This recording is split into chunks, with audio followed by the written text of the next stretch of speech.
Coach has thoughts and makes changes. Let's get to it.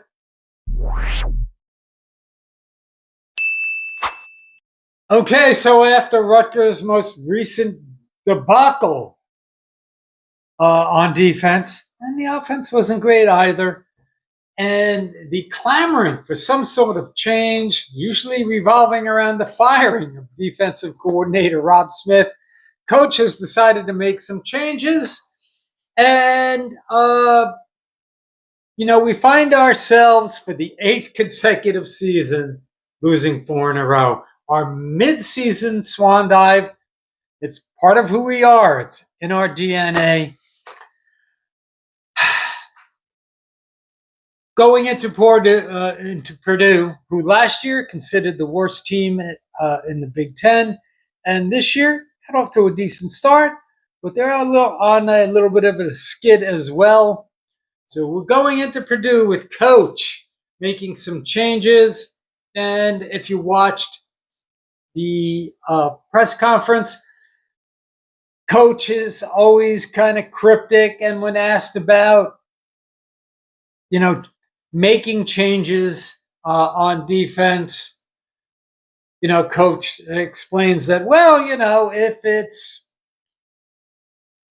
anything that's of consequence or a major decision, there will be announcement. So the question is, how is he going to tweak things? Is it going to be a matter of play calling? Who's making the play calling? Who's going to have the overriding influence and game planning? Is it going to be a tweak of the scheme? Is it going to be, younger players working their way, DJ McClary, into the rotation on the field to try and give the defense a little bit of energy, a little bit of juice, a little bit of change? What have you got to lose when you've been as bad as Rutgers has been on defense? We've never lost to Purdue. Don't want to start this weekend. No secret, Purdue's been the worst team in the Big Ten over the past couple of years. They're looking to win their first Big Ten game in 2 years. Barry Odom has or did have them playing better, especially on offense, at least in the passing game. We need to avoid a disastrous loss here. This can't be one of those games where we go on the road and Purdue pulls off a home win because they're able to beat us 30-28.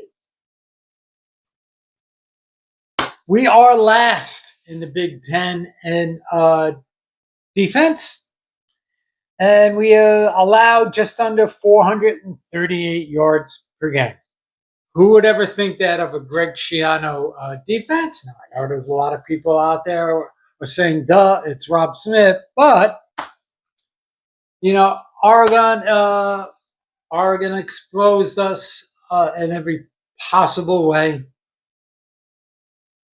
Blown coverages, missed tackles, not being positioned correctly, vulnerable to the explosive plays. Same story. Think of Rob Smith and Shane Bowen, that's a coordinator of the Giants, being separated at birth. This sort of soft zone, soft man coverage, bend but don't break, which is really bend and break, and when it does break, the floodwaters come rolling through. So, Coach was asked about the defensive changes, got some quotes here for him. He's like, unless you do something officially, I don't like to share stuff that we do internally. So that Coach being, he used to have a reputation of being a micromanager. I think he's gotten better at that. But that means that he's putting pressure on these guys to change their focus. He says, I'm not going to get into specifics of that because that would not be I'm tired of hearing this, giving the other team competitive advantage. Like, are you kidding me? Aaron Glenn doesn't want to name the starting quarterback this week against the Bengals because he doesn't want to give them a competitive advantage. Dude, you're 0-7. Nobody is scared of Justin Fields whatsoever. And they're also not going to be shaking their boots because Tyrod Taylor might be starting. So, I mean, the smoke and mirrors just annoys the hell out of me. Coach goes on to say we made some changes in a lot of ways, right? Personnel on the field, personnel off the field, adjusting responsibilities, yada, yada, yada. They're going to do some different things. That's one of the reasons why they moved the presser from Monday to Tuesday. I guess that's a big deal for him, but I don't know if his micromanaging and tweaking is really going to live up to the big moves of moving the presser from Monday to Tuesday. There's a lot more freshmen on the field on Saturday, and I think this is going to be a thing. The player movement, NIL, revenue sharing, player movement is all going to change how it is that you deploy personnel. And Coach, this is kind of an evolution for him. He says that some of those young guys, you think they can help us? He's always been a guy that wants guys who've gotten the reps and who are the veterans be in a lineup to not make those mistakes. So Coach goes on to say, and I'm paraphrasing now, that he went over the film from Oregon and on those big plays, those explosive plays, they had opportunities to not give up those plays. So, yes, it's 750 yards. And scoring on 5 of the first 6 drives. But at the same time, Coach kind of conveyed that, he communicated to his guys that those could have been preventable. He said they didn't do a good job adjusting. They have to get better. They're working on that, yada, yada, yada. He was asked about the safety position. By the way, NIL guys, how is our $600,000 safety working out for you? Not so great. Well, neither is our 4-star Bergen Catholic recruit either. But nonetheless, he talks about technique, and coaches always talk about technique and all that. I don't know, man. You got torched. I don't know if it's just about the technique. Coach did one of the things I kind of smiled at, he did call on the ghosts of Bill Parcells. You know the famous Bill Parcells quote, "You are what your record says you are." You're not a better team than what your record indicates. You are what your record says you are. Coach says, I'm a believer. You are what your record says you are. You can have whatever feelings and thoughts you want, but they are theories. That's why you have a scoreboard. That's why we keep score. And that's why you have a record. Right now, we are a 3-4 football team. I've got to look at everything, but it starts looking at me because I'm the leader and I didn't get it done. So this is what I love about Coach. The record isn't what it should be, but he's a smart guy, Bucknell grad from Bergen County. He's a realist. He understands what needs to be done. He's accountable, but it needs to start showing in the ledger sheet. We need to start getting some wins. Okay, so our record, we are what our record shows that we are. Whose weakness will prevail against Purdue this weekend? We all know about our defense and how bad it is. Opponents' points per play were 134th. Opponents' yards per play were 135th. We give up 8 yards per play, man. I don't know. What are we doing? Third down conversions were 126th. Yards per rush, 135th. Opponents' pass completion percentage, 134th, 71%. That's ridiculously absurd. Opponents' yards per game, 474, we're 129th. Our sack percentage, we don't get the pressures. We're 111th. That's actually better than the rest of the statistics. So we suck on defense, in case you didn't know. Boy, those guys during camp, they absolutely nailed it as far as how the defense was going to struggle. So our weakness against Purdue, their weakness on offense, points per game, just under 21, they're 99th. Points per play, they're 103rd. Here's the dichotomy. Purdue, in a lot of ways, a little bit like us, we can move the ball between the 20s, we have trouble putting it in the end zone.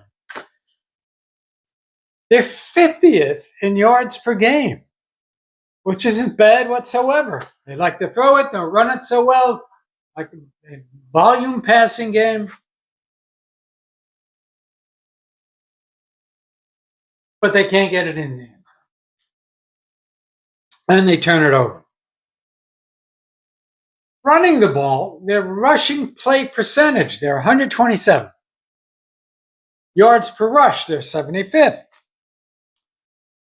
Rushes per game, they're 123rd. So that tells you what it is they want to do and what they like to do. And so Ryan Brown, who knows if he's going to be playing this week, Singleton might be get the start. He's the more mobile, less accurate passer.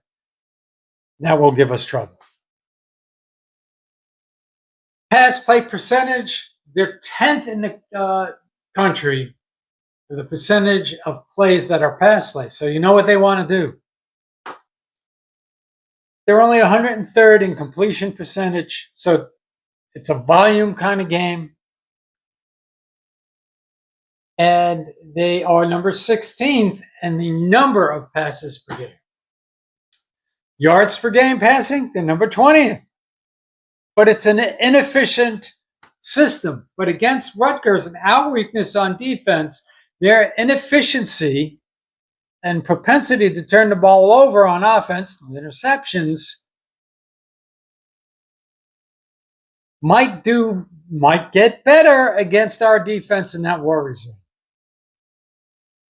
And because of that, their propensity to turn the ball over on offense, turnover margin, they're 134th. Giveaways per game, they're 132nd. We need to get some turnovers, because takeaways, they're 115th. And their interception percentage ratio, they're 117th. So they're going to want to throw it. They're probably going to want to watch a lot of film on us. They're going to want to exploit our inability to pressure, get the quarterback, and make plays in the secondary. Somehow, some way, we have to get them to continue to turn it over, which we're really bad at. But we're going to need to get some turnovers. And we're going to have to force them into an inefficient game where, I don't know who's going to start, but whenever you have to throw the ball 40 to 50 times, that's not a good sign, and you're probably going to lose. That's what we have to do, and make them be inefficient. So On paper, we are the more talented team. And our weaknesses on defense should not prevent us on putting ourselves in a position, and not unlike the Ohio game, by the way, to be able to outscore Purdue in a 34-28 kind of game. That's kind of sad and pathetic, but that's where we're at.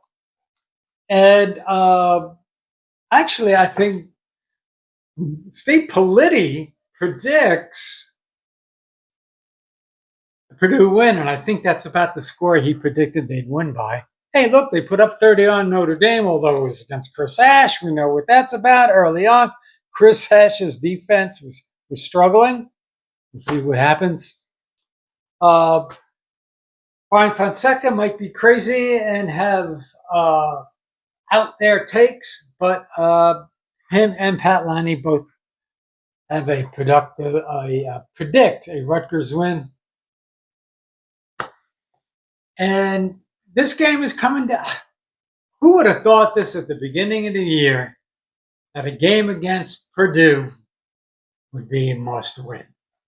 And it absolutely is. If we have any chance of getting to a bowl game, it was interesting watching Fonseca a few days ago. He said he doesn't care about a bowl game. And, okay, you get 6 wins, you go to a bowl game, and I kind of get that, but you need to have a psychological advantage insofar as being able to get your guys motivated and being able to have a recruiting and marketing pitch. Hey, you get to a bowl game, you win your bowl game, you're 7-6, 3 years in a row, go to a bowl game, and we win 2 out of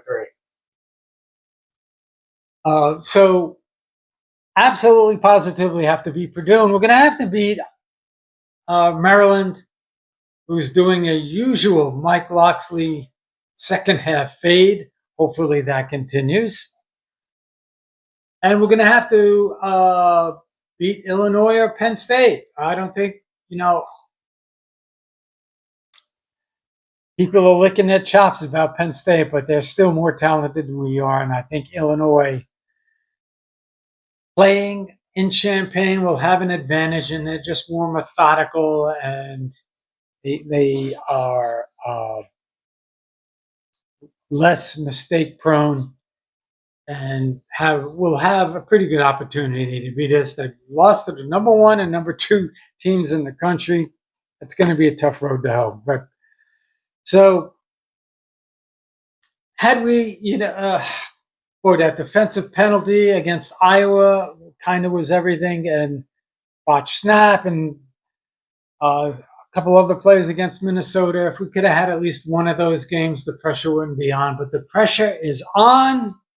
And as we go around the Big Ten this week, there's a bunch of 5-2 matchups. Boy, we should be in that position. We should be one of those teams. We are not at 3-4. Northwestern versus Nebraska. Both are 5-2. Is Northwestern for real? Boy, thank goodness. I've said this before. Thank goodness they aren't on the schedule this year. Losing to them would have been almost akin to losing to Purdue. But nonetheless, will they be a future problem for Rutgers? And can Matt Rhule afford to lose this game if he actually wants that Penn State job? Nebraska's a 7.5-point favorite. Wouldn't be shocked if this was a nip and tuck, really tight game. Wouldn't be shocked at a close Northwestern win. Got number 25, Illinois, as a 4.5-point underdog to Washington. That's, they talked about Illinois' only 2 losses: Ohio State, Indiana. No shame in that. Washington had a dog of a game against Michigan last week. They are the more explosive team. Illinois, the more methodical team. Plus, Mark Grunaski's been terrible, bro. For the NIL guys, you want to pay this guy $1 million a year? He's been terrible, at least in the passing game. Um, Drake Lindsay. I know there's a little bit of hype around him, but other than his games against Rutgers, Buffalo, and Purdue, he hasn't been that good. Rutgers, Buffalo, and Purdue. So we'll see who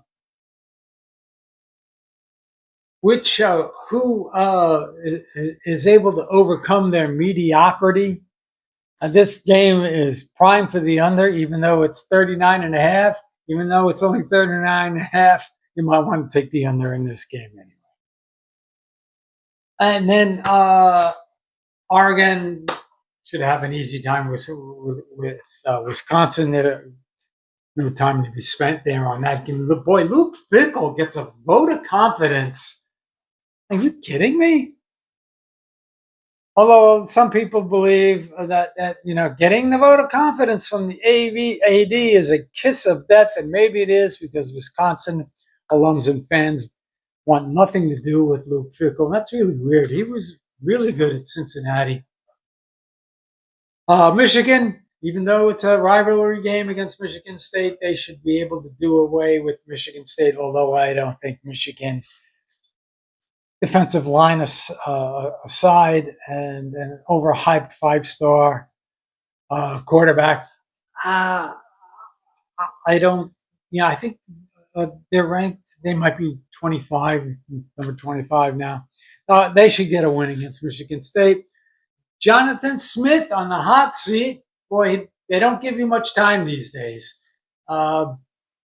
Michigan State alums and fans want to jettison Jonathan Smith. So that's the quick recap. There's not much to say here other than, we have to go into West Lafayette and get a win. And we want to, some people say momentum isn't a thing in football, but if you want to set the tone going forward, you need to go into Purdue and get a pretty good win, and it should be a solid win. There's no reason why we can't win this game. But then, like the worst defense in the Big Ten, get a 35-20 kind of win, which sets us up for Illinois. Illinois is going to be a challenge on the road before we come back home to Maryland, and that will be a must-win. If we lose to Illinois, Maryland and Penn State will be must-wins. Nonetheless, everybody, enjoy the rest of your week. We will see you the next time, and have a great weekend. Go are you.